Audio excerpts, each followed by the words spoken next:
afternoon, everybody. Hello. Hi. Welcome to the Simply Together show today on the 28th of March. It's a horrible day out there by the looks of it. Not nice, so hope everybody is well. I'm hosting with the lovely Nike today. How you doing? Hey, it's all good. I'm excited because I'm going to be talking about my favourite subject. Yes, you are. Yes, you are. So we have two guests, and we've got the lovely V and the lovely Denise. So I'm going to start off with V. Denise, Nike is going to talk to you because Nike is all about food and cooking and all sorts. So she's going to have a little chat with you, but I'm going to start off with the lovely V. How you doing, V? Hey, hi Cecile, lovely to see you. I'm well, thanks. I'm good. Good. This is Veronica EBanks, who goes by V, goes by, what else do you go by? Veronica E. Yes. Yeah. Mummy, grandma. Granny or nanny? No, they call me grandma. My grandkids call me grandma. Yes, okay. Yes, I'm fine with that. I'm fine with that. Good. I know friends who know that they don't want to have that kind of association, those terms. But yeah, I'm fine with it.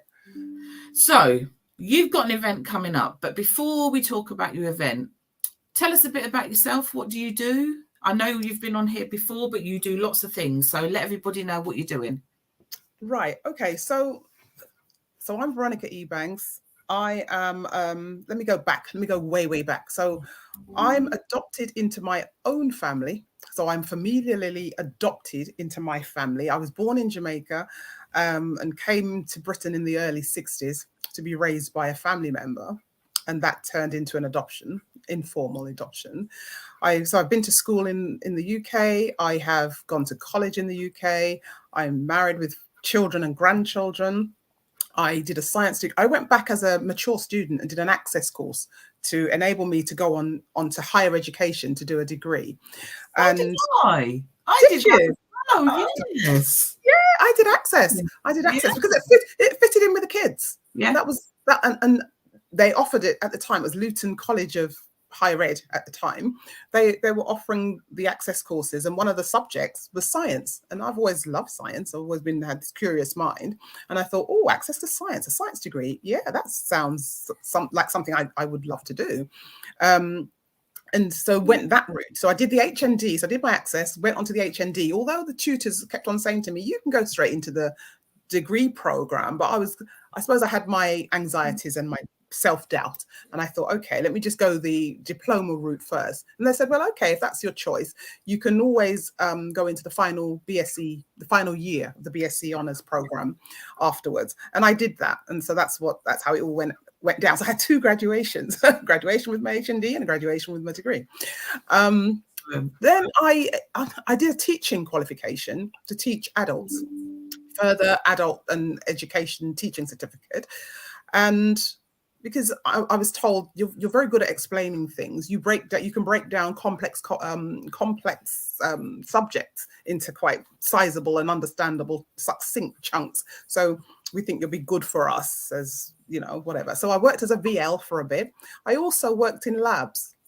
So obviously my biological sciences degree came in very handy. So I worked in labs. I worked at the L&D. I worked in for a while, pathology for a while. And gradually, I came to understand or see for myself where students were suffering or failing because of personal issues. And I wanted to be do more of a support role. And long story short, I became a personal advisor. Well, connections advisor first, supporting young people with complex issues. And then I ended up working in a local FE college, supporting students as a personal guidance advisor, and that morphed into safeguarding. And then the safeguarding became my major calling, I suppose, or expertise. And I took redundancy from full-time employment and became an independent safeguarding children's advisor and consultant trainer. I then linked up with another safeguarding professional and developed a program for a big care company with her, and they invited us in to deliver it. So I became an all-round safeguarding person then, safeguarding children and adults at risk. I started a small business. I developed a skin condition on my scalp, and I decided, instead of using all the steroidal preparations and horrible shampoos and things that were being prescribed, I wanted something more natural. And I thought, what would my seniors have done? My elders, they would have gone to the herbs and the oils. And so I started to blend up oils and experiment, basically, to find stuff that would work on my kind of patch that I had on the top of my crown. And found a blend that worked. The hair would grow. To this day, the hair doesn't grow like the rest of my hair in that area, but there's hair there. It's not a shiny patch. There is hair there, but very short. So family and friends would ask me to give them some of this product. So I'd be giving it away, family and friends. And my sister-in-law said to me one day, V, why don't you sell this as a business? Because it's good and it's natural, it's organic and whatever. And I said, oh, I haven't really thought about it. So anyway, long story short, I did. So in 2017, I launched Veralba Mind and Body with 4 products. I still sell those 4 products. I've got another product that I make to order. Those who know, know. Those who know, know. Those who know. Those who know about How do you get to know so that you know? Let's just say the clue is scalp. The clue is scalp. But I've just got some work to do on that one. I've got to go through some legals stuff, so I can kind of shout it from the rooftops a bit louder. Okay. And in my education and professional training and coming and goings, I trained as a holistic therapist. So I did at night, back in the day when you could go to night school, I went to night college and did aromatherapy, and I did massage therapy, and then continuing on, I've done something called myofascial release, which is about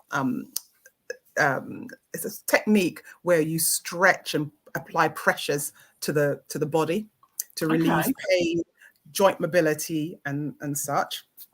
I haven't done much physical therapy over the last 2 years since COVID and all of that. I haven't done any massage or body work. I call it body work for a while.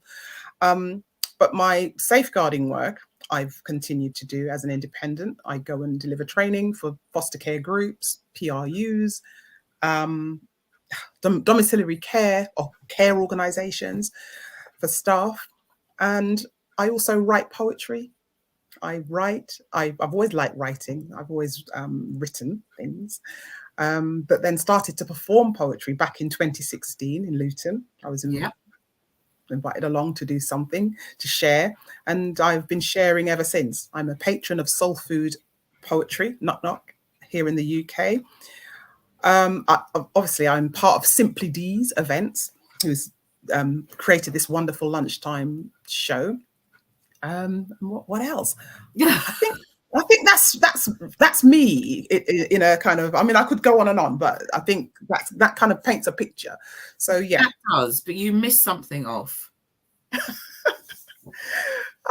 Right. So in 2020, okay, here goes. Right. So in 2020, we were meeting during COVID, and we'd meet online in the evening once a week. I think it was a Thursday because it coincided with the clap for the NHS.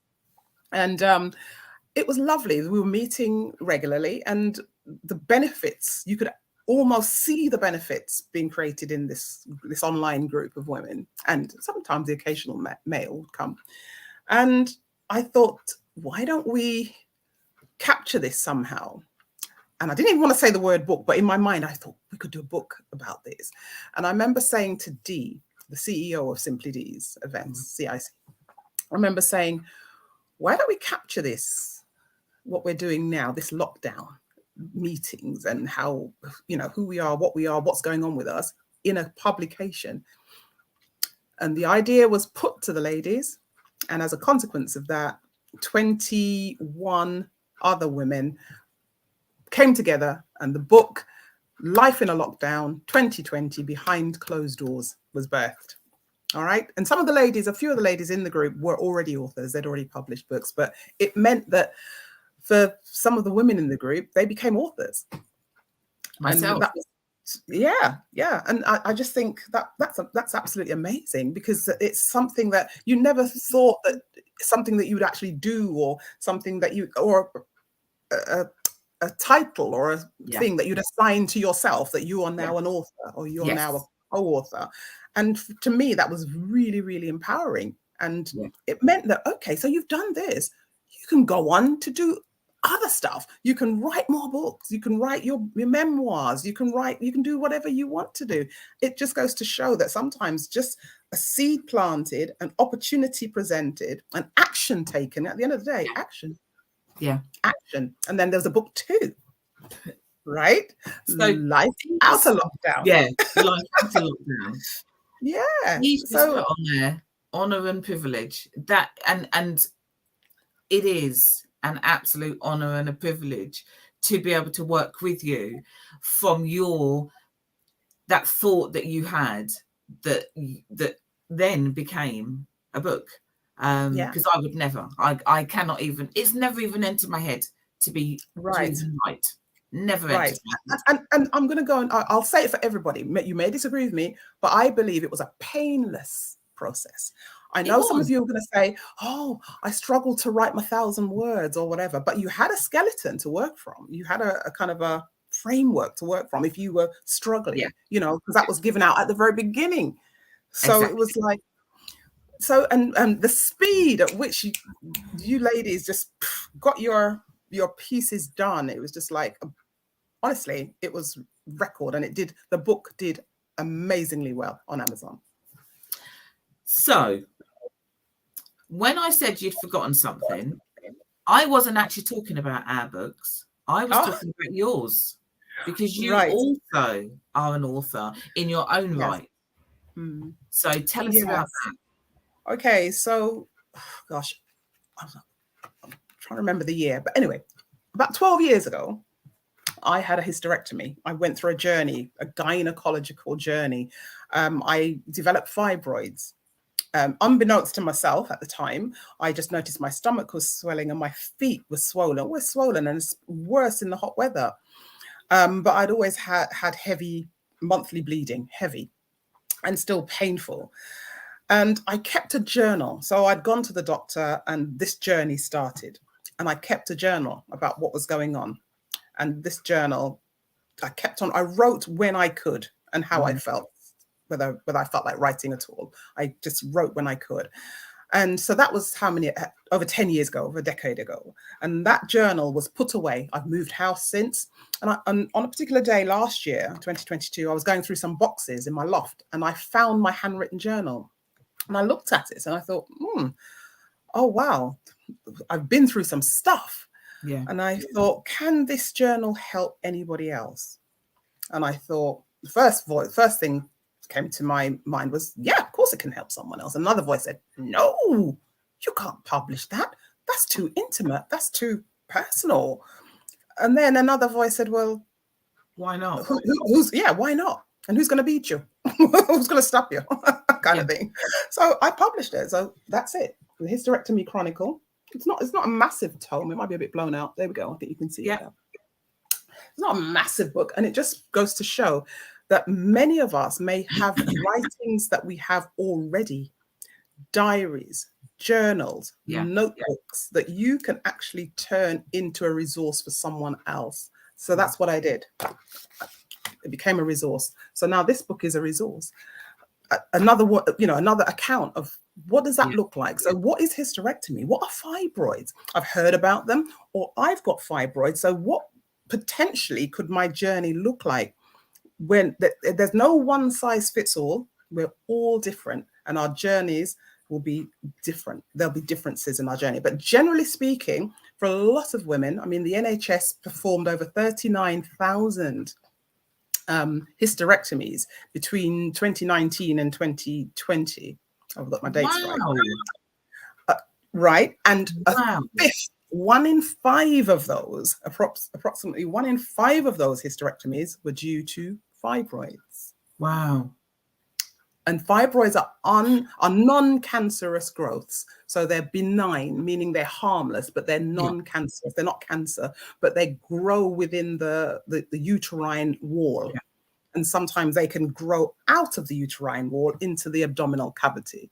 So it's quite prevalent. a lot of Yeah. us know people who have had fibroids or who have fibroids right now that are being managed. Some of us may know people who have had surgery or interventions to stop the growth of fibroids, whether through surgery or chemical means. But yeah, it's quite common. And Black women are 4 times more likely, women that look like me and maybe Cecile, maybe Why? 4 times more likely. Well, some of the theories that have been put forward, one, levels of estrogen in the body. Okay. They've done studies, and what they found is that estrogen levels in, highly melanated women, people that look like me then, are elevated compared to Asiatic women, and then compared to Caucasian women. Yeah. So Black women at the top, just use these generic terms then, Black women have higher estrogen levels compared to Asian women, compared to Caucasian or white women. Yeah, so white, brown, Black. So on a scale, right, white, brown, Black in terms of the estrogen. Then secondly, obesity has been implicated. Yeah. Levels of obesity. Thirdly, chemicals in hair products that we use, particularly things like hair straighteners. Yes, perms, those kind of those chemicals that are used to straighten hair. And it's kind of common knowledge now, because I think even the BBC have run news articles about chemicals and carcinogenic and endocrine disruptor chemicals in some of our hair products. And then the one that's kind of like tentative, another theory, is vitamin D, lack of. Right.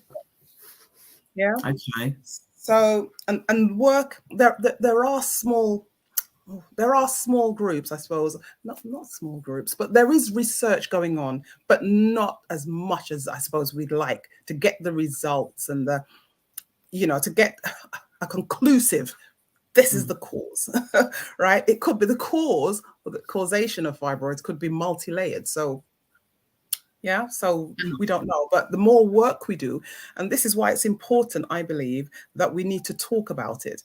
Yeah. We need to find out and compare our experiences, pool our information, because so far we treat fibroids and anything below the waist, quite honestly, as a taboo. We don't really want to talk about it. Menopause is now getting an airing. There's been, celebrities have got on board, and I suppose where the money was, then people are starting to listen, and menopause is now free. And the analogy I use is that menopause is free, out of the box, out of the cell, running down the road naked, shouting, I'm free, because now we can talk about menopause around the board table, right? We can talk about menopause, you don't have to be embarrassed. It's your HR, occupational health people know, oh yeah, it's a menopausal thing or whatever. There's no stigma. Or the stigma is reducing. The stigma is kind of coming down for menopause, but fibroids and other gynae-related stuff, we need to get it out there. We need to get it out there, don't we? We need, as Dee said, education. That's what we need. So that then leads to Saturday, the 1st of April. What is happening? Right. So as a consequence of the book and speaking to women and other professionals, who felt, yes, they agreed that there is definitely a lack of information. There's a lack of dialogue. There's a lack of data, anecdotal data from people that look like me, particularly. Yeah. We need to do something. So I thought, well, okay, let's bring the experts together. Let's create something where the experts can come in, and people that look like me and everyone else who's interested can come in and access a conference whereby we can discuss these matters. We can talk about fibroids and hysterectomy. We can talk about nutrition and menorrhagia, in other words, heavy bleeding, period bleeding. We can talk about life after gynae surgery, because that's another whole thing. After you've had your surgery, right? The recovery, the post-op phase, sex and the menopause. We don't talk about this stuff. Right? So that's my little flyer. You may have seen this on social media. Yes. You may have seen that on social media. That's the flyer. It's a bit blown out, but yeah, that's the flyer. So do look out for it. It's free. The conference is a half-a-day free event. It's on Eventbrite. And I've got 2 obstetric gynecology surgeons coming, Wow. a male and a female. Dr. Loretta Odawar Okor is our headline speaker, and she's amazing. I attended an event where she was the speaker, the main speaker, around hysterectomy, and I was blown away, absolutely blown away. And I thought, when I remembered this lady, I thought, this is the lady we need to come and speak at the conference. And then she's bringing one of her colleagues, or one of her counterparts, who's a male. He's coming as well, because we need the male perspective as well. Although he's a surgeon, but he can also give a different view, can't he, in terms of gender breakdown and comparison. We've also got a lovely lady called Ruth Harrison Swift, who is a menopause specialist, who's now global. Initially, she was going to be a local, but no, her organization, her group called the Kaleidoscopes, is now global. The Kaleidoscopes run a monthly meeting and have a Facebook group called Metamorphosing Through Menopausing, or MTM. All right. And that's on Facebook. It's a private group. Then we've got the wonderful Hayley Down, who is a nutritional hormonal specialist. Probably got that the wrong way. But she specializes in hormones, nutrition, and such. And she's going to be speaking about the menorrhagia and nutrition. So it's all going to be, and then we've got a fantastic moderator. I wonder if you know who the moderator is. Is that what she's called, the moderator? She is the conference moderator. So there's this absolutely fantastic conference moderator by the name of Dee Bailey. That's right. That's right. Do you know her? Yeah, she's going to be there. She says she's got loads of questions, so she's saving that for the conference. Right. So, excellent. Before we bring on our next guest, so it's the Fibroids and Hysterectomy first annual conference on Saturday, 1st of April. Yeah, this Saturday. 7:30 to 5:30, Leonardo Hotel, Milton Keynes. Yes, it's in Centre MK, 30-minute walk from the station. And if you walk brisk like me, that would be probably about 8 minutes, right? So it's Centre MK. When you come out of the station, if you get under, there's no train strike, by the way, people. That's been called off, which is fantastic. If you're coming by train from either north or south into Central MK, when you come out of the station, cross straight over the station concourse, and Midsummer Boulevard is literally across the road. Right? Across the main road, and you're going to walk down that road. And it used to be the Jury's Inn. Used to be Jury's Inn. I know where that is. Yeah. It's straightforward. It is very you know the Caribbean people say you can't last. No, because you literally come out of the station, continue walking, and there it is. It's the old Jury's Inn. Yes, the Jury's Inn. First of its kind. Right, may I add, the first one of its kind in the UK. And this will be an annual. It will be an annual. So this is the first one. This is the first, inaugural Fibroids, Hysterectomy and Beyond conference. So Saturday, Fibroid and Hysterectomy first annual conference. It's in Milton Keynes. You can get your tickets on Eventbrite. It's a free event. It's free. It's not going to cost you anything. Just go on there, get your ticket. So you've got your ticket, okay? But it's not going to cost you. So if you can stay with us, I don't know if you've got a dash off, but if you're not and you can stay with us, then please do that, because Nika is now going to introduce our next guest. Thank you, Cecile. Thanks for coming on. Hello. Oh my God, that was so interesting. Hello. I'm thinking I might have to change my diary for Saturday now. Hello. So yeah. Oh wow. Okay. So thank you. So now we have got a lady from Love Food Hate Waistline. So I'm really excited to have you here with us today. Oh, it sounds a bit funny. Can you hear me? I can hear you really well. All right. Okay, I can hear now. Sorry, I couldn't hear anything. So yeah, so before we get started, so thank you very much for giving up your time and coming. But could you just introduce yourself to the audience, people listening? Yeah, so I'm Denise Dobson, Luton Borough Council, and I'm Programme Coordinator for Food First, which is a load of initiatives working with voluntary sector and other partners, looking at food being the first thing, well, we all need. So everything from growing food, cooking food, access to food, food banks. So we've got 3 pop-up events this week, where we're doing live food cooking demonstrations. So I will walk over to the pop-up kitchen shortly.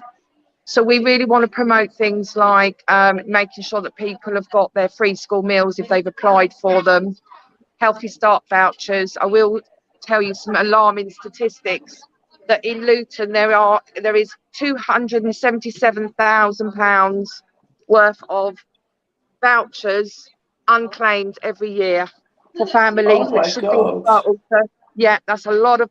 It's about approximately 1,255 families who are eligible for Healthy Start vouchers, which gives them anything in excess of £4.25 to buy fruit, vegetables, milk.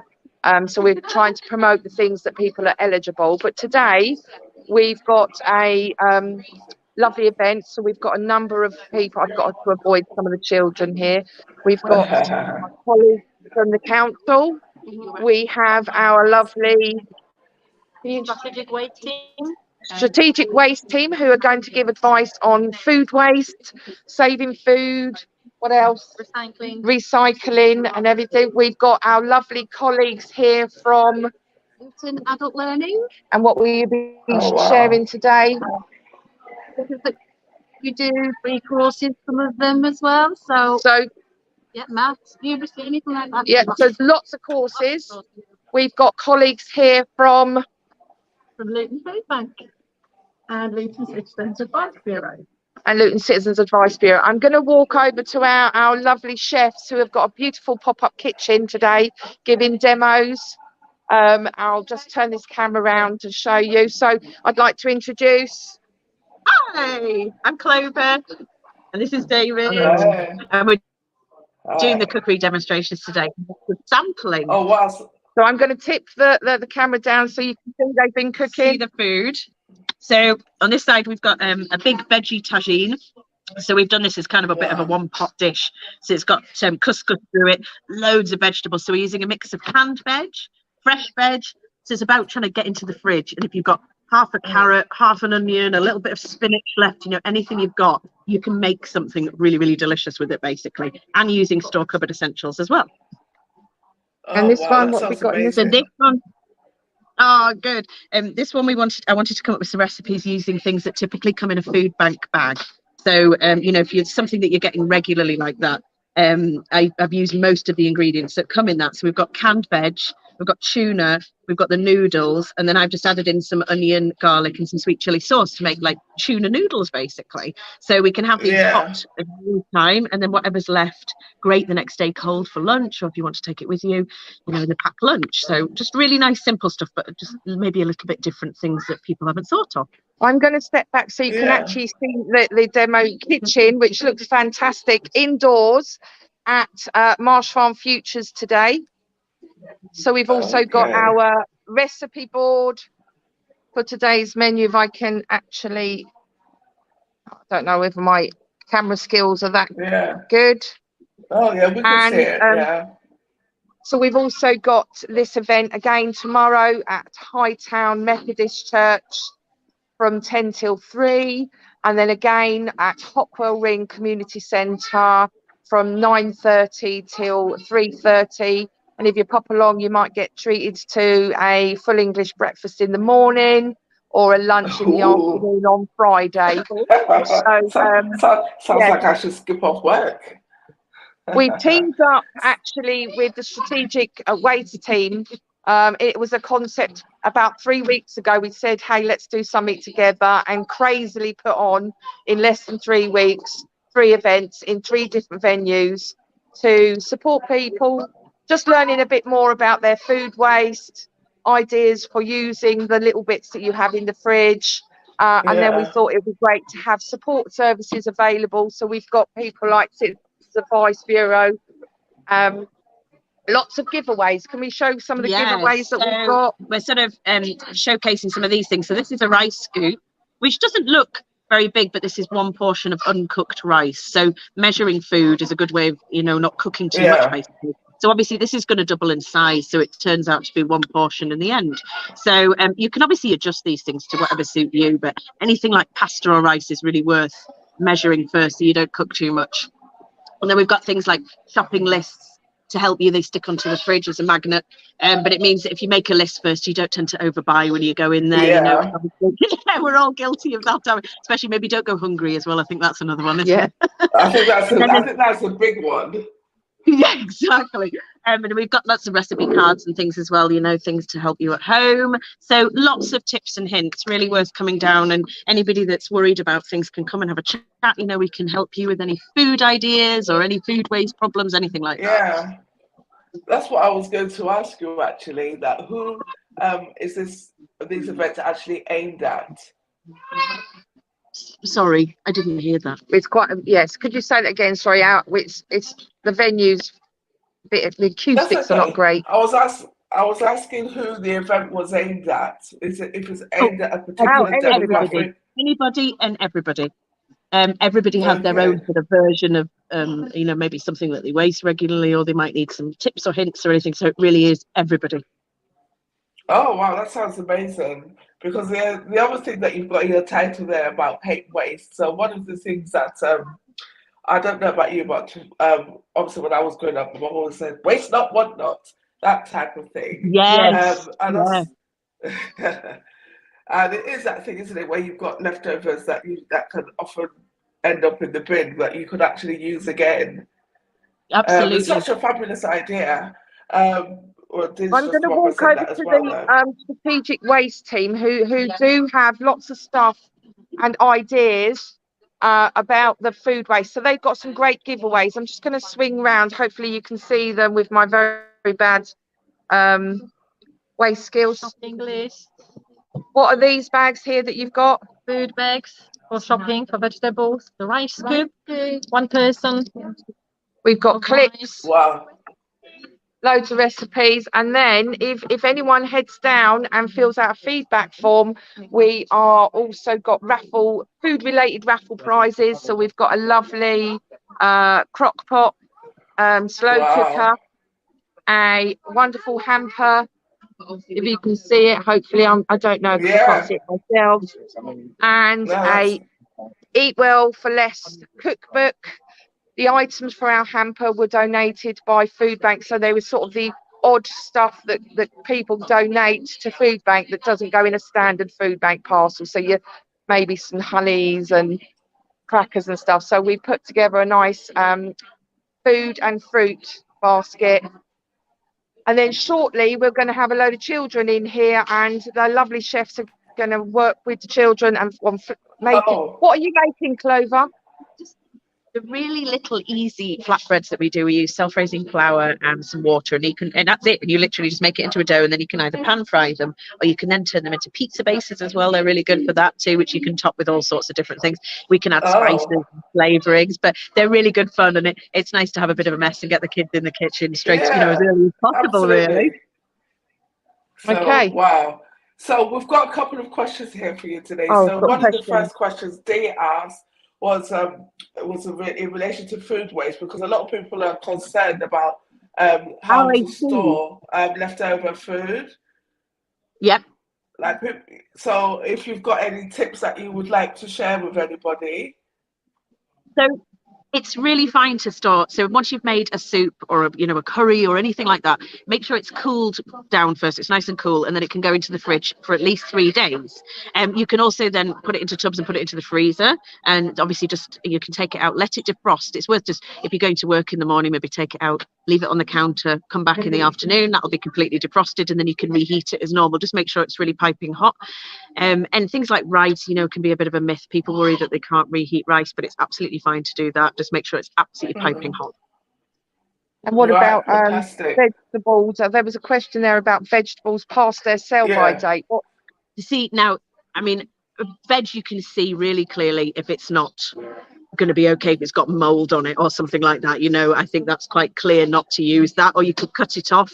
You know, if you've got a whole carrot, you might just be able to use half of that, say, but I would not worry about best before dates. I mean, best before dates, really, in my mind, just ignore them slightly. You know, I think we need to get back to our sense of, you know, we know what's right, don't we? Use the nose, use the eyes, you know, you can see what's right. So. But people do get really concerned. It's a topic we discuss at work all the time, and you know, we have been fed this idea of the best before dates, and exactly. Well, you know yourself when you can open a packet up and you're like, oh, I'm definitely, that's, you know, that's not right, isn't it? You know, and it's sort of the same thing. But yeah, like I say, you know, if a carrot's a bit funny on the outside, I'm just using carrots as an example, just peel it, you know, scratch beneath the surface, and then generally what's underneath there is going to be fine. Yeah. What about other things like this is a conversation like jams and honeys and stuff like that? Yeah, so again, I mean, I tend to keep my jams in the fridge because they do, as soon as they get anything in there, you know, even like a trace of butter, mold builds up quite quickly. So I tend to keep them in the fridge, but I don't throw them away. I would just take that off the top, if I'm honest, and use it. I mean, it's very much a preference, but that's what I would do. I just, you know, but I do keep them in the fridge, and the mold doesn't come then, you know, nothing happens then. Honey, I don't keep in the fridge. I would just keep that in the cupboard. But if it's gone a bit firm, I just tend to pop it into some hot water, and then it will melt back to the way you bought it. Yeah. Oh, fantastic. We're just about to get really busy right now, so we may not be able to hear you in the back with the background. We've got lots of people just come in. Oh, wow. I was just going to ask you quickly. So obviously you put these events together quite quickly. Are they going to be a regular thing? Sorry, say that again. I'm just moving to a quieter space. That's okay. I was asking if these themes you're working with are going to be a regular thing. Are you going to create, is there going to be an online resource for people who couldn't make it? Because it sounds really amazing what you're doing there, and it just... So basically what we're hoping, these 3 events that we've got is a bit of a pilot to see how well it works. And then through the year, we'd like to do some, and we'd like to do some outdoor events. So the kitchen outdoors. And yeah, so we stream this on lots of social media. So anything coming up, we will definitely put out live. Dee's got the flyers for tomorrow and Friday's event, so hopefully they could be shared. Yeah, we're just really excited about supporting people. I'm always funny about what I can freeze, what I can't. So I've definitely learned something today. And we're here till 3:30. So if you're in the Marsh Farm area, pop on down. Right. Okay, fantastic. And tomorrow you said you're going to be at Hightown. Yeah, we're in the Hightown Methodist Church from 10 until 3. Same event. So we've got the kitchen support services. And then again on Friday, the 31st, we are at Hopwell Community Centre, Hopwell Ring Community Centre. Wow, that sounds really good. Okay. And wow, I'm a little bit flabbergasted actually. I think it sounds a really a good thing. The only other question I was going to ask actually again is about food waste, in the sense that, you know how if people have got ideas, you know, sometimes people think like this food only goes with that food, or that food only goes with, I'm trying to think of an example because I don't actually think like that, but it's a debate that comes up, and I'm just thinking where you've got things that come in your food bank bags, because it's things that are donated, are they generally always the same things? I'm just walking out of our very busy room so that I can actually hear and answer your question. Sorry, it's got extremely busy right now, which is fantastic because we want people out. Okay, sorry about that. No, that's at all. Sorry, what was your question? Sorry. I was making reference to the fact that you said of what you would get in a typical food bank bag. So I was just curious that do people get the same things? Right. So basically, there are a standard. I think the food bank parcels are a standard format. They're standard parcels, but obviously those are, I believe, are changed if someone is vegetarian or things like that. So you have the sort of the regular staples, which will be, you know, your pastas, your rice, tuna, some sort of meat, veg. There's a list. There's a list Yeah. that you can access. So it has, you know, the staple diet. So, you know, like Denise just said, pasta, rice, tinned tomatoes, tinned beans, those kind of things. So they have a list that you can access, and then anything that isn't specifically on that list, they then put on a table, and you can then pick one or two I see. that make different. But yeah, there is the basic stuff, you know, like tinned rice pudding and tinned fruit, and tea, coffee, stuff like that. Yeah, okay, that's amazing. The other thing I wanted to go back to that I find quite interesting, especially with the high cost of living at the moment, is the unclaimed vouchers. Sorry, I'm just directing someone who's looking for I figured that. Yeah, go to the next one. Yeah, sorry. Yeah, I that's think I'm okay. being I just pulled back. want to. Okay, all right, no worries. I won't keep you for too long. I just want to No, ask a that's question great. about the unclaimed vouchers. Oh, yeah, this is really shocking. So if you are a parent of children under 4 and you're on eligible benefits, you can apply to the NHS's Healthy Start vouchers, which works out, I think, £4.25, and it comes on a prepayment card and gets topped up every 4 weeks. So it's £4.25 a week. We have over 1,000 families that have not claimed, so we've been able to draw down the data, and financially that amounts to about £270,000 unclaimed vouchers in Luton this year. So we are promoting that. So part of the stalls that we've got, I've got all of the information about how to apply.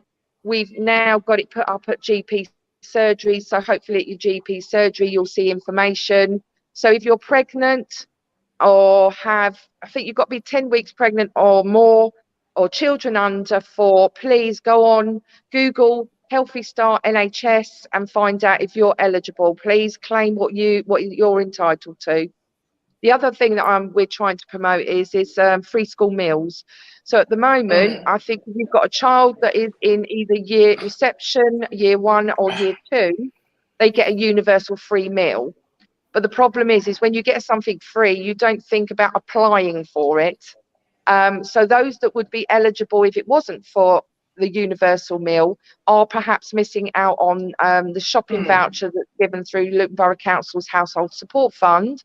That's £15 voucher through the holiday periods to help you pay for the additional cost that you would do if your child is not having a free school meal. Again, free school meals, if you've got children in year reception, year 1 or 2, and you think you might be eligible, please apply, because you get access also to the fun programs that are in the Easter holidays and the summer holidays. So part of the work that we're trying to do is promote the things that are out there that you're entitled to. Where do they get that information other than the council and, I don't know, maybe the GPs or something? Is it somewhere else? Is it in the clinics? Where do they find that?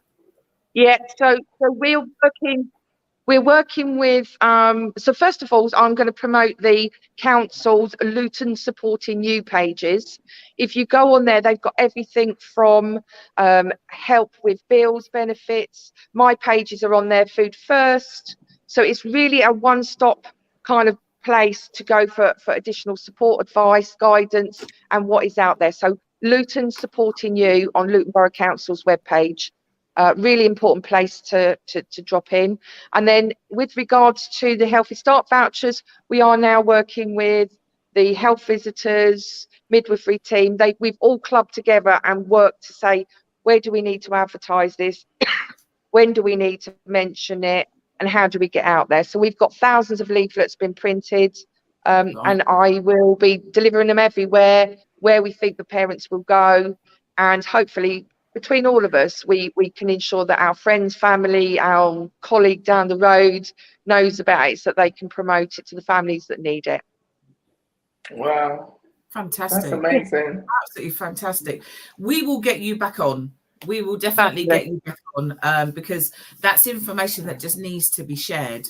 I know, that's quite shocking. I was really surprised. So many families don't know about it and are not claiming what they can. I mean, especially now, whilst we're in this whole, economy crisis. Yeah, it is really essential that people get what they're entitled to, and their circumstances may change. Maybe they're not entitled now, but keep checking back to make sure that you are entitled. Get what you're entitled to. Get your vouchers. Put food on your table. Get fresh fruit and veg. And also with the Healthy Start vouchers, it means you get access to free vitamins. And there are a number of sites that you can pop in and get your free vitamins for your children, or if you're pregnant. That all comes as part of that, and people are missing out on being able to. So the sites are the children's centres, Flying Start Children's Centres, and also there are a number of active Luton sites that you can get your free vitamins as long as you're a Healthy Start eligible. So yeah, there's lots of information we want to just share. There you go. God, that sounds awesome. Fantastic. Wow. Absolutely brilliant. So Dee did put up a question just now regarding... Thank you so much for giving us the opportunity today. Oh, it's been amazing. I'm thinking that I might sneak out at lunchtime and come and see you in Hightown. So I'm only up in Wigmore. I'm going to have to run off because we're full in there, and then they need an extra set of hands. So thank you so much for the opportunity. Hope to see you either on Wednesday or Friday. Pop along. We will bring you back on. Seriously, we will get you back on. It's great. Fantastic when you're here. Thank you. Okay. Thank you very much, Denise. All right, then. No problem. Take care. Signing out. Take care. Bye. Bye. Absolutely brilliant. Absolutely. It's amazing. Brilliant. I think people just assume, don't they, that they're not eligible. Or I think maybe the stress of the situation doesn't make them think that they could reach out. And I think it's all these different things that people can access that they don't know. So it's not as easy as just getting your child benefit or what other benefits you get. There's all these other little things that they can tap into. And I think it's those things that people don't know. And it's also the eligibility as well. It just makes you wonder, because obviously because they're linked to other benefits that people are getting. Yeah. Dee's put that statement on there. If it was council tax, the council would fine them. Yes, if it was council tax, the council would know where you are and they would be trying to get the money off of you. Well, exactly. I still think that they must know, for them to have that information, for them to have made that budget and for them to know that this much is unclaimed, then they must have that information somehow. But obviously, it's I don't know. It's just it's just really distressful. I'm just thinking to myself, oh my God. Gonna get political. I know. That's why I just thought it's better to just. We're not going there today, but yeah, I was just thinking about. It's a pity that people do not know about it, because it goes back to that thing again, that there will be people who are borderline probably actually don't need it that are getting it, and don't go there, Nico. No, I'm not going there. I used to work in that sector, so I get it. But yeah. So, guys, what I would say is that if you know people who are getting benefits that are not getting these things, please tell them. Even if you don't know where to direct them to, tell them to look on the Luton, what was it called? The Luton For You page. Luton Supporting You on the LBC Luton Supporting You. So Luton Supporting You. Have a look on there and you'll be able to see all these different things that you'll be able to access, especially as we've got the Easter holidays coming up and, the kids are at home and eat you out of house and home and everything else. So, yeah, you need to go on there and have a look. So fantastic show today. Absolutely fantastic. Veronica, good luck on Saturday. I know Thank you, Cecile. Looking forward to the exhibitors as well. I didn't mention them. Jenny Russell, Intimate Health, Kaleidoscopes, Global Menopause Support, Tawana Cespedes, Rain Sanitary Pads and Products. Who else? Sponsors, Friends of the Caribbean, sponsor John Cheetham. Yeah, it's going to be really good. Who have I missed? Wow. Who have I missed? Loads, most probably. That's all right. Don't tell them. They have to come if they want to find out any more. Yeah, thank you. Yeah. This is part of the reason why Yeah. people don't know what they can get. It's very confusing for families. Deliberately, we have engaged a volunteer to support with completing the applications for the Healthy Start vitamins. Right. So that's Sharon Hill from Yeah. What? It's just gone out of my mind. Sharon Hill, she's our friend. I know she is. I can't remember where she works. Oh, right, okay. And nobody's telling me. Oh, sorry. Okay. So I would. Fast Start. Is it Fast Start? Sorry. Yeah, Flying Start is Flying Start. There we go. See, knew the Brain it's the brain cells, you see. When you get to a certain age, those brain cells start to just disappear. So, yes, Okay. Flying Start Luton. Yes, and Rejuvenated Soul. That is really good. They've got a volunteer to help families fill in those forms, because those forms are like War and Peace, and they are not in the English language that people understand. So the fact that there's somebody to help with those, I think, is absolutely brilliant. Yeah. So yes, don't forget, Rejuvenated Soul is there on Saturday as well. Yes, that's the wonderful Sandra Moore. That's it, Sandra Moore. Yes. Thank you. So fantastic. Good luck on Saturday. What time is it? It starts at 1:30, doors open at 1:15. Okay. What time does it end? And it ends at 5:30. Well, ends when the networking ends, but we have to be out at 5:30. Right. Okay. So it's definitely done 5:30. Yes. 5:30. Thank you. What we need to also do is we need to get Sharon back on. We need to get Sharon Hill on. Digital poverty is also a factor, because if you because they're pushing everything online as well, which is that's another little problem. Sharon, you need to let us know when you're free to come on and talk about that, because that's a whole thing all by itself. So thanks everybody for joining us. Let us know if you watch it on the replay. We will be back again next week, next Tuesday at 12 noon, and we will see you then. Bye. Thank you, everybody. Bye-bye. Have a fabulous day. Thanks for having me.